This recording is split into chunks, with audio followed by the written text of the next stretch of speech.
আমি বাজার করিনি, আজকে দাদা বাজার করে নিয়ে এসছে। চলো দেখি কি কি বাজার নিয়ে এসছে, আগে দাদাকে জিজ্ঞেস করি। কি মাছ নিয়ে এসছো? হ্যাঁ, ইয়ার কি মাছ? সত্যি সত্যি বলছো তো? আর এখন কি দিয়ে খাচ্ছ? আচ্ছা, দেখি কি মাছ নিয়ে এসছো। যদি ইলিশ মাছ না হয়েছে দেখি। এই কোথায়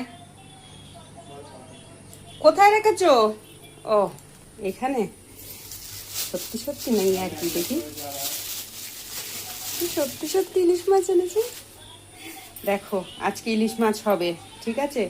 সবাই এসো আমাদের বাড়িতে, সবার নেমন্তন্ন থাকলো, ঠিক আছে? ইলিশ মাছের ভাপা হবে, উচ্ছে আলু ভাজা হয়েছে, ঢেঁড়স আলুর তরকারি হয়েছে সকালের টিফিনে, আর এখন এই ইলিশ মাছটা হবে, ঠিক আছে বন্ধুরা? সবাই এসো কিন্তু। টাটা।